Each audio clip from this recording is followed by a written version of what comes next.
تو یعنی فن کی کتابوں میں کہ محمد بن مسلم جو مشہور ہے ابن شہاب زہری کے نام سے، بڑے یعنی ان کو یہ تاثر مدون اول ہے، سرکاری سطح پر حدیثوں کو جمع کرنے والے حضرت عمر بن عبدالعزیز رضی اللہ عنہ کے حکم سے۔ تو سب سے پہلے یعنی آپ کو انٹرسٹ کیا گیا اس عظیم ذمہ داری کے لیے حضور علیہ الصلوۃ والسلام کی احادیث کو ایک سرکاری نسخہ تیار کرنے کے لیے، تاکہ وہ آتھینٹک ہو، اس پہ کسی قسم کا شک و شبہ نہ ہو۔ تو یہ حضرت ابن شہاب زہری، حضرت امام بخاری نے بھی ان کی بہت سی باتیں اس حوالے سے بھی نقل کی ہیں بخاری شریف میں۔ حضرت ابن شہاب زہری جو ہے اس کو بلایا عبد الملک بن مروان نے کہ میری ریاست میں تو نقصان ہو گیا کہ جن اجریوں پر ہم نے دروازے بند کیے تھے سیاست کے اور اقتدار کے، اور تمام عربی اب محتاج ہیں ان کے پاس علم سیکھنے کے لیے، کیا واقعتاً یہ ٹھیک ہے؟ اس پورا مکالمہ جو ہے جو بادشاہ اور ابن شہاب زہری کے درمیان ہوا، تو وہ امام حاکم نے اس کو روایت کیا۔ تو فرماتے ہیں کہ جب وہ بادشاہ کے دربار میں پہنچا تو بادشاہ نے یہ معاملہ اس کے سامنے رکھا اور ساتھ ہی پوچھا کہ بتاؤ اب وہ کون ہے جو لوگوں کی سیادت اور لوگوں کی یعنی رہنمائی کر رہا ہے مختلف شہروں میں؟ اس نے کہا کہ آپ شہر پوچھئے، میں بندہ بتاؤں گا کہ وہاں اگر علم کی تلاش ہے تو پھر کس کے قدموں میں جانا چاہیے۔ سب سے پہلے اس نے پوچھا کہ میں نے نا قدم تھا یا زہری ہو، اب آپ کہاں سے رہے؟ اس نے کہا میں مکہ تھا، مکہ سے آ رہا ہوں۔ اس نے پوچھا کہ کون چھوڑا ہے آپ نے مکہ میں جو لوگوں کی سیادت کر رہا ہو، لوگوں جو مرجع انعام ہو؟ اس نے کہا عطا ابن ابی رباح۔ کون ہے؟ فمن العرب ام من الموالی؟ انہوں نے کہا من الموالی، عربی نہیں ہے وہ اجمی ہے، جو مکہ میں بیٹھ کر علم کی تلاش بجھا سکتا ہے کسی کی، قرآن و حدیث سے جڑا ہوا کوئی بھی مسئلہ اس کا حل بتا سکتا ہے، وہ عربی نہیں ہے وہ اجمی ہے۔ اور یہ عطا ابن ابی رباح وہ ہیں جو امام اعظم کے بھی استاد ہیں، امام اعظم ابو حنیفہ رضی اللہ عنہ، بلکہ استاد بھی ہیں، ساتھ ایک لطیفہ بھی ہے جو امام صاحب نے خود بیان فرمایا آپ کے تذکرہ مناقب کی کئی کتابوں میں۔ امام صاحب فرماتے ہیں کہ میں حج پہ گیا، آپ نے 55 حج کیے، 16 سال کی عمر میں پہلا والد محترم کے ساتھ حج کیا، اور پھر اپنے وصال تک 70 سال عمر ہوئی، اس کے بعد ایک حج بھی آپ نے نہیں چھوڑا، تمام حج کیے ہیں اپنی زندگی۔ کیونکہ حج جو تھا دراصل وہ بہت بڑا حج مرکز تھا علم کا، ایکسچینج آف نالج اور ویوز کا، تو اس لیے کئی کئی مہینے آپ رہتے۔ ویسے آپ ایک قسم کی جلاوطنی بھی آپ نے گزاری، جو ایک الگ موضوع ہے، چونکہ آپ شہید محبت اہل بیت ہیں۔ حضرت امام اعظم ابو حنیفہ اہل بیت کی محبت میں شہید ہوئے۔ ابو جعفر منصور نے ایسے نہیں انہیں قید کیا اور زہر دلوایا گیا آپ کو، وہ اہل بیت کی محبت کی وجہ سے۔ امام زید بن علی حسینی سادات میں سے آپ نے امام زید بن علی کا ساتھ دیا بنو امیہ کے دور میں، جو 130 میں شہید ہوئے، حضرت زید بن علی، جن کی لاش کو قبر سے نکال کر 2 سال تک لٹکا کے رکھا گیا۔ حضور کی آل پر یہ جو ظلم کیے بادشاہوں نے، یہ بھی ایک تاریخ کا حصہ ہے۔ حضور کیا حضرت زید بن علی، حضرت امام زین العابدین کے سردار، وہ بھی حضرت امام اعظم کے استاد ہیں، اور آپ ان کی سیاسی مدد بھی فرماتے رہے، اور ساتھ ساتھ خصوصاً آپ مالی معاونت فرماتے رہے۔ ان کی پوری جو یعنی فوج تھی، ظاہر ہے اپنے طور پہ جو ان کے ساتھی تھے، اور حضرت امام حسن کے یعنی حسن بن حسن، امام حسن کے بیٹے کے پھر پوتے حضرت عبداللہ بن حسن امام صاحب کے استاد ہیں، ان کے 2 بیٹوں نے محمد بن عبداللہ بن حسن اور ابراہیم بن عبداللہ بن حسن، انہیں بنو عباس نے شہید کیا مختلف اوقات میں، اور انہیں کی محبت اور انہیں کی اعانت کے جرم میں حضرت امام اعظم ابو حنیفہ کو بغداد بلا کر آپ کو قید کیا گیا۔ ویسے کہانی تو یہ ہے کہ آپ کو منصب پیش کیا گیا قاضی القضات کا، آپ نے قبول نہ کیا تو آپ کو قید کر دیا، لیکن یہ کوئی بھی شخص جو یعنی کریٹیکل ایبلٹی رکھتا ہے وہ سمجھ سکتا ہے کہ کیا بادشاہ جس کی اتنی عزت کرتا ہو کہ اسے قاضی بنانا چاہتا ہو، اور پھر اتنا بڑا اسے جرم قرار دے اس کے انکار کو کہ اسے قید کر دے، اور پھر قید میں وہ شہید ہو جائے، تھوڑے ایسے بات۔ امام صاحب کو قاضی القضات بنانے کا یہ نامے کا مقصد کیا تھا؟ امام صاحب اگر قاضی کا منصب قبول کرتے تو اس کا مطلب ہے کہ بادشاہ کے ہر ناجائز کام کو آپ سپورٹ کر رہے ہیں، آپ جس کا عہدہ قبول کر رہے ہیں وہ بھی قاضی القضات کا، پھر اس کی ہر ناجائز بات کے لیے گویا آپ جو قاضی بن جاتا ہے اس نے بادشاہ کے خلاف کیا کرنا ہے۔ لہذا انہوں نے کہا کہ اگر قبول کر لیں گے تو مسئلہ ختم ہو جائے گا، نہیں کریں گے تو پھر سامنے سے آپ کو ہٹا دیا جائے گا۔ تو ہر حضرت امام اعظم کی یہ جو سلسلہ اساتذہ کا ہے وہ بھی، تو حضرت امام صاحب امام اعظم ابو حنیفہ وہ فرماتے ہیں کہ میں حج کے موقع پر گیا، اور جب باقی مناسک ادا کر لیے اور آخر میں حلق کروانا تھا، سر منڈوانا تھا، تو میں نے یہ شیطان کو کنکریاں مارنے کے بعد میں نے تلاش کیا کسی حجام کو، تو حجاموں پر ظاہر بہت رش ہوتا ہے، اس وقت بھی ہوتا ہوگا، ظاہر ہزاروں لوگ اکٹھے جو ہیں ایک ہی کام کرانا ہوتا ہے سب نے، تو کہتے ہیں کہ رش تھا، تو ایک حجام کے پاس تھوڑا موقع ملا تو میں اس کے قریب گیا اور اسے میں نے کہا سب سے پہلے کہ میں حل کرانا چاہتا ہوں، کتنے پیسے ہوں گے؟ اس نے کہا یہ حل کرانا جو ہے یہ مناسک کے حج میں سے ہے، اور مناسک کے حج کے نیکی کا کام ہے، اس کے پیسے طے نہیں کرتے، جتنا دل کرے دے دے۔ فرماتے ہیں مجھے اس کی یہ بات اچھی لگی، لہذا میں نے کہا اگر انتظار زیادہ بھی کرنا ہو بہرحال حل کسی سے کروانا چاہیے۔ فرماتے ہیں کچھ دیر گزری، میرا نمبر آیا تو میں سامنے بیٹھا، جب اس کے سامنے بیٹھا اور میں نے سر جھکایا تو میں نے اپنا الٹی سائڈ جو تھی نا سر کی وہ جھکا دی، تو وہ مجھے کہتا ہے کہ ہر اچھے کام کا آغاز دائیں طرف سے ہونا چاہیے، تو لہٰذا اپنا یہ سائڈ میرے سامنے کریں، پہلے اس کو صاف کریں۔ کہتے ہیں پھر میں خاموشی سے بیٹھا اپنے خیالوں میں، تو اس نے مجھے کہا کہ چپ کیوں بیٹھے ہو، یہ لمحے روز تو نہیں ملتے، اللہ کا ذکر کرتے رہو ان لمحات۔ چوتھی بات فرماتے ہیں میں جیسے بیٹھا تھا تو میرا منہ تو میرا خیال توجہ نہیں کی کہ کدھر منہ کر رہا، تو اس نے مجھے کہا کہ بیٹھنا تو ویسے ہی ہے تو کعبہ کی طرف منہ کر لو۔ نیکی کا کام ہو اور منہ کعبہ کی طرف ہو تو ظاہر ہے مزہ تو بالا ہے، کعبے کی طرف منہ، وضو کرتے ہوئے کعبے کی طرف منہ کرنا سنت ہے، قرآن پڑھتے ہوئے سنت ہے، تسبیحات پڑھتے ہوئے سنت ہے، نماز میں تو فرض ہے، بلکہ شرط ہے نماز میں سے۔ لہذا جب ہر عبادت کے لیے ادھر منہ کرنا ہے تو کوئی انوار و تجلیات تو ہیں جو تقسیم اور ہوتے ہیں ہر وقت، لہذا جو منہ کر لیتا ہے وہ ان کا مستحق بن جاتا ہے۔ تو فرماتے ہیں جب میں نے حل کروا دیا اور اٹھ کے چلنے لگا تو مجھے کہتا ہے کہاں جاؤ گے؟ میں نے کہا فرودگاہ، جہاں خیمہ ہوگا آپ کا۔ اس نے کہا کہ نہیں پہلے ایسا کرو 2 نفل شکرانے کے پڑھ لو، پتہ نہیں زندگی اتنی ہے کہ فرودگاہ تک پہنچتے ہو کہ نہیں پہنچتے، لہذا شکر ادا کرو کہ ہر کوئی حج نہیں کرتا، یہ ایسی عبادت ہے جو کسی کسی کے استعمال۔ فرماتے ہیں جب میں نے یہ 5 باتیں اس کی سنی نا، میں نے اس سے پوچھا کہ تم تو یہ حجاموں کا کام کرتے ہو، یہ بتاؤ یہ علم کی باتیں کہاں سے سیکھی ہیں؟ اس نے کہا میں شام کو عطا ابن ابی رباح کے قدموں میں بیٹھتا ہوں، یہ حضرت عطا ہے۔ اور کیفیت یہ تھی کہ حضرت عطا ایک تو کالے تھے، حبشی تھے، حضرت بلال کے دیسوں سے تعلق تھے، اور پھر چہرے کے اوپر وہ چیچک کے نشان تھے، اور تیسری بات یہ ہے کہ ایک ہاتھ بھی کام نہیں کرتا تھا اور ایک پاؤں بھی کام نہیں کرتا تھا، یہ کیفیت ہے۔ لیکن حضرت عبداللہ ابن عباس کے سارے علم کا اگر کوئی وارث ہے تو عطا ابن ابی رباح۔ فرماتے ہیں میں نے 30 دفعہ حضرت ابن عباس سے قرآن پڑھا ہے، 30 دفعہ حضرت عبداللہ ابن عباس سے قرآن پڑھا، ایک دفعہ نہیں 2 دفعہ 3 دفعہ، تو فرماتے ہیں ایک ایک آیت پر رک کر میں اس کا معنی اور معرفت اللہ کے رسول صلی اللہ علیہ وسلم کی حدیث کی صورت میں پوچھی، 30 دفعہ قرآن پڑھا۔ یہ وہ لوگ ہیں حضرت یحییٰ بن معین کہتے ہیں لو لم نکتب الحدیث من 30 وجہا ما عقلناہ، حلیۃ الاولیاء میں کہ ہم جب تک 30 لوگوں سے ایک ہی حدیث نہ سن لیتے ہمارا جو سینہ ہے وہ کھلتا نہیں تھا، شرح صدر حاصل نہیں ہوتا۔ 30 بندے ایک ہی بات بتا دے تو ہر قسم کے شوقوں کو شبہات رفع ہو جاتے۔ تو حضرت عطا ابن ابی رباح پہلے شخص ہے۔ پھر اس نے پوچھا یمن میں کون مرجع خلائق ہے علم کے باب میں؟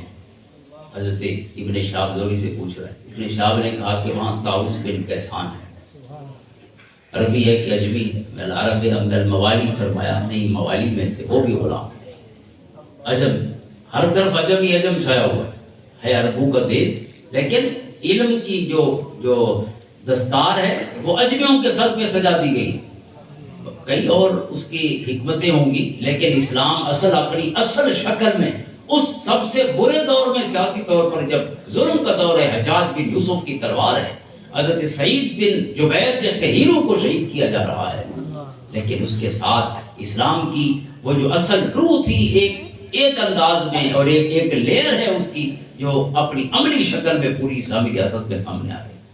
طاؤس بن کیسان جو اس حدیث کے راوی ہیں، حضرت امام زین العابدین کے بھی شاگرد ہیں، کئی صحابہ سے اکتساب فیض فرمایا، عبداللہ ابن عباس سے بھی آپ نے روایت حدیث فرمائی۔ وہ فرماتے ہیں کہ رات کا کوئی پہر تھا اور میں صحن کعبہ میں موجود تھا، اور سحری کے وقت حضرت زین العابدین، امام زین العابدین جو عبادت کرنے والوں کا جھومر ہیں اور زینت ہے، صحب ہیں، فرماتے ہیں وہ تشریف لائے اور حتیم کے اندر آ کے آپ نے نوافل پڑھے، جب نوافل پڑھ لیے تو میں اس کوشش میں تھا کہ میں آپ کی التجا سن سکوں، آپ کی دعا سن سکوں کہ اللہ کی بارگاہ میں کیسے حاضری پیش کرتے ہیں۔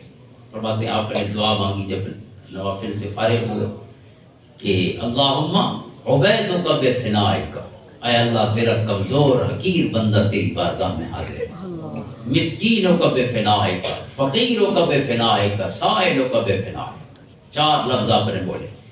حضرت طاؤس فرماتے ہیں فحفظتہن، یہ 4 لفظ میں نے یاد کر لی کہ آپ نے دعا کا آغاز ان مبارک الفاظ سے فرمایا ہے، اے اللہ تیرا کمزور بندہ تیرے پاس حاضر ہے، تیرا مسکین حاضر ہے، تیرا سوالی حاضر ہے، تیرا فقیر حاضر ہے۔ پھر مانگا، میں نے یہ لفظ یاد کر لیے، اور پھر ما دعوت بہن الا فرج عنی، اور جب بھی میں نے ان الفاظ سے دعا مانگی تو کبھی ایسا نہ ہوا کہ اللہ نے میری دعا قبول نہ فرما لی، اللہ تعالیٰ نے مشکل حل نہ فرما دی۔ یہ وہ حضرت طاؤس بن کیسان۔ پھر پوچھا مصر میں کون ہے مرجع خلائق؟ انہوں نے کہا کہ یزید ابن ابی حبیب، امن العرب ام من الموالی، فرمایا یہ بھی موالی میں سے، یہ بھی غلام جو مرجع خلائق ہے وہاں۔ پھر پوچھا شام میں کون ہے؟ انہوں نے کہا امام مکحول، حضرت امام مکحول۔ یہ کون ہے؟ عربی ہے کہ اجمی؟ آزاد ہے کہ غلام؟ اس نے کہا یہ بھی غلاموں میں سے، یہ بھی اجمی ہے۔ اور امام مکحول کے لیے امام ذہبی نے لکھا ہے کہ ان کا تعلق سندھ سے تھا، سندھ سے بکتے بکاتے صحابہ کے قدموں تک جا پہنچا حضرت امام مکحول۔ اور امام ذہبی نے خصوصاً لکھا ہے کہ یہ قاف اور کاف میں فرق نہیں کر سکتے تھے۔ قاری صاحب سامنے مجوید تشریف فرما ہے، چونکہ اجمی لوگ جو بچپن میں نہیں پڑھ سکتے، عربی مخارج نہیں سیکھتے، تو بعد میں مشکل ہوتا ہے۔ تو حضرت مکحول چونکہ بعد میں عربی سیکھے تھے، لہذا وہ بھی قاف اور کاف اس طرح کے جو خصوصی الفاظ ہیں نا عربی کے جن کا خاص مخرج ہے، تو وہ ادا نہیں کر سکتے تھے۔ سندھ سے تعلق تھا، لیکن صحابہ کے قدموں میں بیٹھ کر اس انداز میں اپنا سینہ حدیث کے روپ سے منور کیا کہ کسی کو اگر حدیث سننا ہوتی تو امام مکحول کے قدموں میں آتا۔ اللہ اکبر۔ یہ شام کے مرجع نام مرجع خلائق۔ پھر اس نے پوچھا جزیرہ کون ہے؟ الجزیرہ، جزیرہ کہتے ہیں دجلہ اور فرات کے درمیان جو پورا ایک بیلٹ ہے، بہت بڑا ایریا تھا، اس پورے کو عربی ہمارے مورخین نے، اسلامی مورخین نے اس کو الجزیرہ کہا۔ الجزیرہ میں کون ہے؟ انہوں نے کہا میمون بن مہران، جو کہتے ہیں حضرت ابو نصر سمرقندی نے ان کا ایک قول روایت فرمایا ہے، قول نہیں بلکہ ان کا پورا یعنی فہم حدیث ہے۔ وہ فرماتے ہیں جتنا میں حدیث اور قرآن کو جانتا ہوں اس کی روشنی میں یہ کہتا ہوں کہ 3 چیزیں ایسی ہیں کہ جس میں مسلم اور غیر مسلم کا کوئی فرق نہیں ہے۔ ان میں ایک چیز ہے صلہ رحمی، رشتہ دار کافر بھی ہو تو ویسے نبھانا ہے جیسے مسلمان کے ساتھ نبھانا ہے۔ اس میں رشتہ داری بنیاد ہے اور کوئی بنیاد نہیں۔ رشتہ دار اگر کافر ہے، مشرک ہے، قرآن کہتا ہے والدین مشرک بھی ہوں تو صاحبہما فی الدنیا معروفا، پھر بھی ان کے ساتھ نیکی کا سلوک کرنا۔ تو آپ نے پھر بخاری کی اور حدیث پاک کی ہے کہ حضرت ابو بکر صدیق رضی اللہ عنہ کی پہلی جو گھر والی تھی قتیلہ، وہ مسلمان نہیں ہوئی تھی، تو آپ نے ان کو طلاق دے دی یا طلاق ہو گئی۔ یہ دونوں روایتیں ہیں، طلاق ہو گئی سورۃ ممتحنہ کی آیات کی وجہ سے۔ حضرت عمر کی بھی طلاق ہوئی، ان کی بیوی کی بھی، حضرت ابو بکر کی جو مسلم نہیں تھی۔ لیکن ایک روایت یہ ہے کہ آپ نے پہلے سے مکہ میں طلاق دے دی تھی ان کے شرک کی وجہ سے۔ ان کے بدن سے تھی حضرت اسماء اور حضرت عبداللہ، آپ کے ایک بیٹا اور ایک بیٹی، حضرت اسماء بنت ابی بکر رضی اللہ تعالیٰ عنہ۔ حضرت اسماء کے پاس یہ اماں ملنے آئی بڑے عرصے بعد مدینہ طیبہ۔ اب ماں اور بیٹی کی جو ایک قلبی محبت ہے، فطری محبت ہے، وہ آپ سب جانتے ہیں۔ بیٹے کی محبت تو ایسے فرضی اور واجبی سی ہوتی ہے اپنی ماں سے، لیکن بیٹی کو تو سچ مچ کی محبت ہوتی ہے۔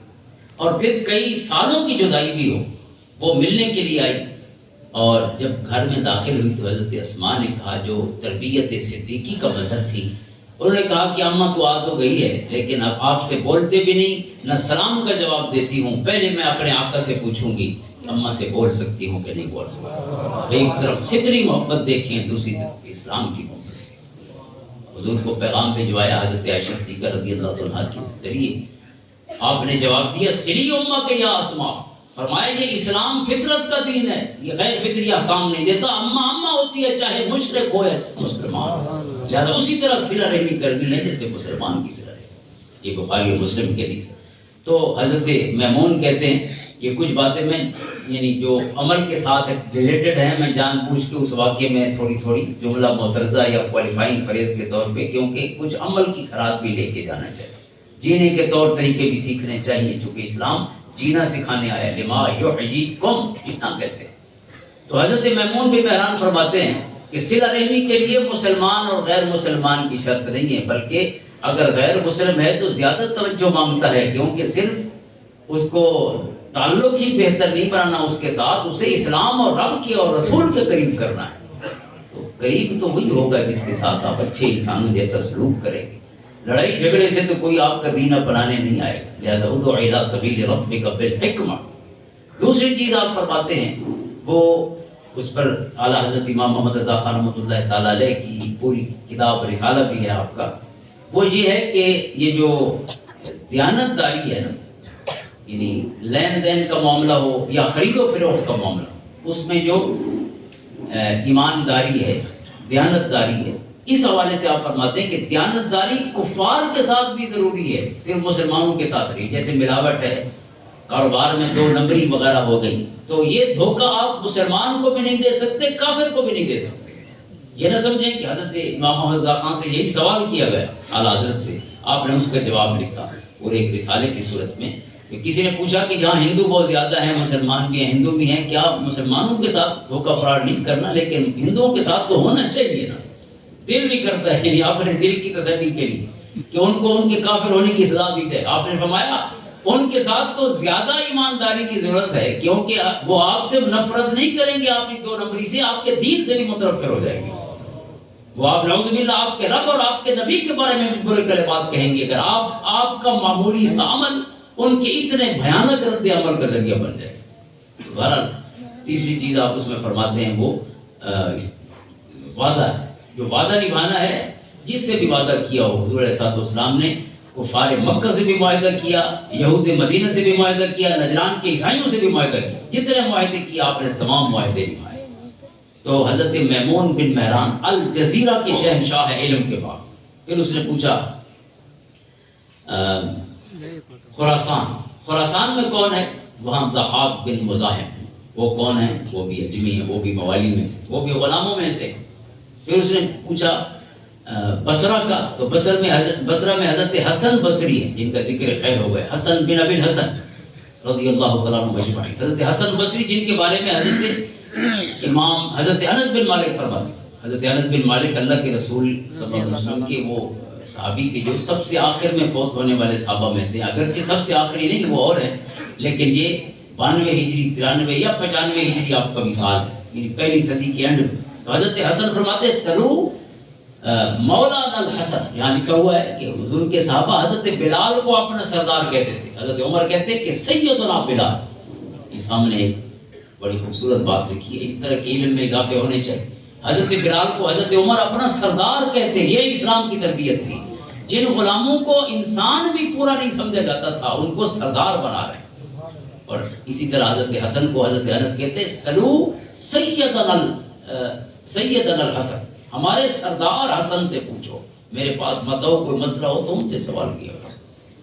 تو حضرت امام حسن بصری رضی اللہ تعالیٰ عنہ یہ بصرہ میں تھے۔ اور پھر کوفہ، اس نے پوچھا کوفہ میں کون ہے؟ تو حضرت ابن شہاب زہری نے کہا کہ کوفہ میں ابراہیم نخعی ہے۔ ابراہیم نخعی جو ہے اس نے کہا یہ عرب ہے، من العرب ام من الموالی؟ تو آپ نے کہا کہ یہ عربیوں میں سے، یہ واحد عربی ہے، اتنے صوبوں یا اتنے مراکز میں سے یہ واحد مرکز ہے جس میں ایک عربی ہے، باقی ہر جگہ جواب موالی ہے، موالی۔ اور ایک جگہ ایک روایت اس طرح، یہ واقعہ جو اس طرح رپورٹ ہوا کہ جب مدینہ کا اس نے پوچھا تو مدینہ میں بھی حضرت سعید بن مسیب تھے جو حضرت ابو ہریرہ کے داماد بھی ہیں، اور 20 سال ان سے شرف ترمز بھی آپ نے حاصل فرمایا۔ حضرت سعید بن مسیب، ابھی اچھے ناموں کا ذکر ہوا اسی حوالے سے، تو حضرت سعید بن مسیب کی ایک روایت ہے، فرماتے ہیں کہ میرے دادا جب مسلمان ہوئے، وہ صحابی تھے، جب مسلمان ہوئے تو حضور نے پوچھا کہ آپ کا نام کیا ہے؟ تو انہوں نے کہا کہ حزن، حزن کہتے ہیں غم کو اور دکھ کو۔ تو حضور علیہ السلام نے فرمایا کہ آپ کا نام تبدیل نہ کر دیں، کوئی خوشی والا نام رکھیں۔ کیا بندہ، جیسے ہمارے ہاں سرائکی میں تو شاعروں کے بڑے دکھ بھرے نام ہوتے ہیں، کوئی بے بس ہوگا اور کوئی غمگین ہوگا اور کوئی زخمی ہوگا اور کسی کو کوئی مسئلہ ہوگا، تو حضور علیہ السلام کو برا نام پسند نہیں تھا، نہ انسان کا، نہ جگہ کا، نہ کسی اور چیز کا۔ تو آپ نے فرمایا میرا نام تبدیل نہ کر دیں، اور کئی نام، یعنی الگ اسٹڈی ہے، حضور نے جو اسماء خود تبدیل فرمائے، بہت بڑا سیرت طیبہ کا حصہ ہے۔ تو فرماتے ہیں کہ میرے دادا نے کہا کہ نہیں حضور اب تو میں بوڑھا بھی ہو چکا ہوں، اور پھر نئے نام سے میں کیا تعارف کراؤں گا لوگوں کو، یہ نام ہر کوئی جانتا ہے، پھر کیسے نئے سرے سے جینا پڑے گا مجھے۔ تو حضور نے پھر قائم رکھا، باقی رکھا، چلو یہ ٹھیک ہے۔ لیکن حضرت سعید بن مسیب فرماتے ہیں کہ میرے دادا نے نام تو یعنی قائم رکھوا لیا، لیکن مسئلہ یہ ہوا کہ ہمارے گھر میں اب کوئی نہ کوئی دکھ ضرور رہتا ہے، چونکہ حزن نام انہیں پسند کیا تھا جو ان کا نام تھا، اب کسی نہ کسی حوالے سے وہ حزن جو ہے وہ نکلتا نہیں گھر سے۔ تو اچھے نام جو ہے حضور نے یعنی بدشگونی نہیں، لیکن فعال جو اچھی فعال ہے وہ حضور علیہ السلام نے پسند فرمائی، چاہے نام سے اچھا چہرہ نظر آ جائے، اچھا نام ہو یا کوئی خوشگوار ماحول ہو یا اور کوئی اس طرح کی چیز، تو آقا کریم علیہ السلام سے اچھا تصور لیتے۔ تو حضرت سعید بن مسیب تھے مدینہ کے، یہ آپ اندازہ کریں کہ موالی کو، اجمیوں کو، غلاموں کو اللہ نے عزت بخشی کہ انہوں نے دین کی خدمت کی ہے، قرآن کی بھی اور حضور علیہ السلام کی حدیث کی بھی۔ اور جو حدیث یا قرآن سے تعلق تھا حضور علیہ السلام کی حیات مبارکہ میں، اس کے میں ایک دو واقعات عرض کرتا ہوں اور پھر گفتگو کو اس بیٹھتے ہیں۔ حضرت سالم بن ابی، سالم مولا ابی حذیفہ، بخاری شریف میں ہے کہ آقا کریم علیہ السلام نے فرمایا کہ اگر قرآن پڑھنا ہو تو 4 لوگوں سے قرآن پڑھو، خذوا القرآن من 4، من عبداللہ ابن مسعود و معاذ بن جبل و ابی بن کعب و سالم مولا ابی حذیفہ۔ اب ان میں سے یہ چوتھے جو ہے یہ غلام ہے، عبداللہ ابن مسعود سے قرآن پڑھو، ابی بن کعب سے پڑھو، معاذ بن جبل سے پڑھو، یا حضرت سالم مولا ابی حذیفہ سے پڑھو۔ حضرت عائشہ صدیقہ رضی اللہ تعالیٰ فرماتی ہیں، اور یہ حدیث جو ہے، یہ واقعہ جو ہے یہ اس صحابہ میں کہ حضرت عائشہ فرماتی ہیں کہ آقا کریم علیہ السلام نے، آپ حجرہ میں تشریف فرما تھے، مجھے کسی کام سے بھیجا یا خود آپ کسی کام سے گئی، تو کام تو چھوٹا سا تھا، جیسے پانی لانا تھا یا کوئی اس طرح کام تھا، لیکن مجھے زیادہ دیر ہو گئی۔ جب میں دیر سے آئی تو حضور علیہ السلام نے پوچھا کہ عائشہ اتنی دیر کیوں ہو گئی؟ تو میں نے عرض کی حضور آپ کا غلام قرآن پڑھ رہا ہے، اس کے قرآن نے میرے قدم روک لیے۔ جب میں نے عرض کی تو آقا کریم علیہ السلام کے حجرے سے باہر تشریف لائے، فرماتے جہاں کھڑ کے میں نے کھڑے ہو کے سنا تھا وہیں کھڑے ہو کر حضور بھی قرآن سنتے رہے، بڑی دیر تک سنتے رہے، اور سنتے سنتے آخر میں فرمایا الحمدللہ الذی جعل فی امتی مثلہ، سب تعریفیں اس اللہ کے لیے جس نے تیرے جیسا ہیرا میری امت میں پیدا کیا۔ اور ہیرا کون تھا؟ وہ سالم مولا ابی حذیفہ۔ اللہ اکبر کبیرہ، یہ آقا کریم علیہ السلام کا فخر ہے۔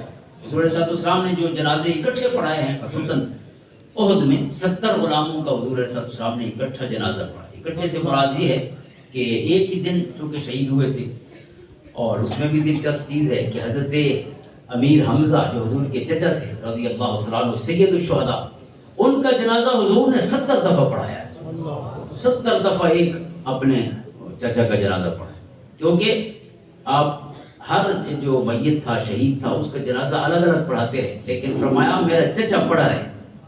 ہر جنازے کے ساتھ حضرت امیر حمزہ شریک ہوتے، باقی میت تبدیل ہوتے رہے، شہید تبدیل ہوتے رہے، لیکن حضرت امیر حمزہ کا جنازہ 70 دفعہ حضور نے پڑھا۔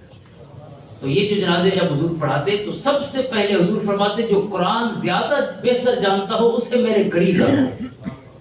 جو قرآن بہتر جاننے والا تھا حضور اسے اپنے قریب رکھواتے جنازہ پڑھاتے ہو، اور جب دفن کا وقت آیا تو حضور نے فرمایا جو زیادہ قرآن پڑھنے والا ہے اسے قبلہ کی طرف رکھو، پھر اس کے ساتھ دیگر جو شہید ہیں ان کو پیچھے رکھا بیٹھو۔ قرآن یہ وجہ امتیاز اور فضیلت تھا مسلمانوں کے درمیان آقا کریم علیہ السلام کی مبارک زندگی تھی۔ اور ان غلاموں میں سے جو قرآن کریم کی خدمت فرماتے رہے ہیں، ایک لمبا ظاہر یہ بھی مطالعہ ہے، میں 2 چیزیں اور عرض کرتا ہوں ائمہ کے حوالے سے۔ حضرت امام اعظم ابو حنیفہ رحمۃ اللہ تعالیٰ علیہ، امام شرانی لکھتے ہیں طبقات الکبریٰ میں کہ جس جگہ آپ شہید ہوئے یا جس وقت آپ شہید ہوئے، لوگوں کا اندازہ یہ ہے جو جاننے والے تھے کہ آپ نے کم سے کم 7000 دفعہ قرآن کریم کا ختم فرمایا، 7000۔ اور آپ اب جو صحابہ کرام کی سنت ہے، آقا کریم علیہ الصلوۃ والسلام کی سنت ہے، ہفتے میں ختم کرنا، جمعہ کے دن شروع کرنا، جمعرات کو مکمل کرنا، یہ 7 منزلیں جو ہیں یہ صحابہ کرام علیہ الرضوان کا طریقہ ہے۔